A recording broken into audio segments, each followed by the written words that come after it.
Welcome to GTS Frog Reviews. Here's my initial impressions of the Chuwi Corebook. I got it on promotion through Indiegogo, so I paid a lot less than you guys are going to pay. I pay around $500. We're going to sell it for around $550. So it came with the keyboard, the tablet itself, and the pen, the stylus as you guys call it. Now I wanted to talk about the tablet itself. Now, it's a really nice tablet. I really like the build. As you can see, it's a really solid build. But the first thing I would say, it is a little heavy. It's definitely heavier than my Knote 8. And it doesn't come with any sort of stand on the tablet, which for me is a negative. I like with the Corebook or with the Knote 8, they actually have the stands on the keyboard, so you can directly use them as tablets, and they stand on their own, and you don't always need to take the keyboard or the cover or whatever with it, so it can stand. So that would be one of my first negatives. Also, another negative that I want to mention here is on the ports. I'm going to go through the port selection right now for you. You have the HDMI, the headphone jack, and the USB-C.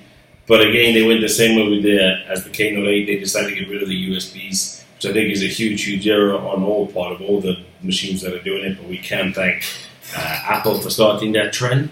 But anyway, here it's even worse because at least on the USB-C, it charges from the Knote 8, it charges from a USB, from a DC. So you can use the USB-C while charging the device at the same time. Here you cannot. Here you can either charge or use an external mouse or something with a USB-C adapter. So there's no way you can charge and use the mouse at the same time. From my initial impressions, this has really good speakers and really good sound come out of the speakers. So that's a really nice thing. And here they have put the power button and the volume button on the side. I wouldn't have minded if they put just the volume button or just the power button, but it's really weird to have two on the same side. I mean, as you can see from the screen, the bezels are rather large, but it is pretty comfortable to handle, and you can still get your hands on it. So now I'm going to turn it on. As you can see, it is a fully laminated screen. Supposedly the fingerprint reader is supposed to work, so I'm going to do my best. But apparently it's not working, but there is a fingerprint reader right here, which when it works is pretty effective. It has worked once or twice for me.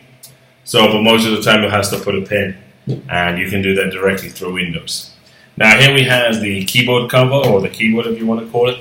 And it's a bit different. Chuwi decided to go with a suede cover, so it actually acts as a cover as well. And it is a really cool idea. But now here's the part where I really think they messed up and I don't like it. The hinge is on the keyboard cover itself. So what they could have done is maybe made a little part here where you can put it through and you can sit it on the back or whatever. But the fact that you have to take this, and normally this is sold as an extra. I'm not sure if it will be on this occasion.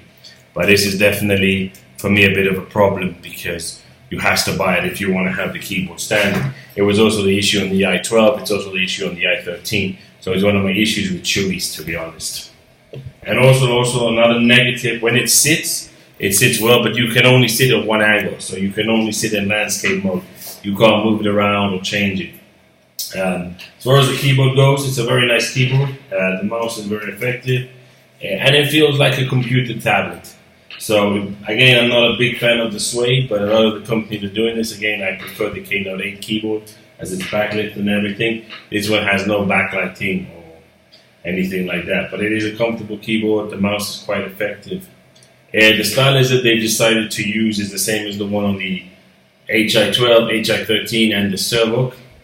So as you'll see in my full review, one of the reasons I think it's an updated version of the Corebook is because while it's using a better processor, I still feel that it's very underpowered and it doesn't give the power it should.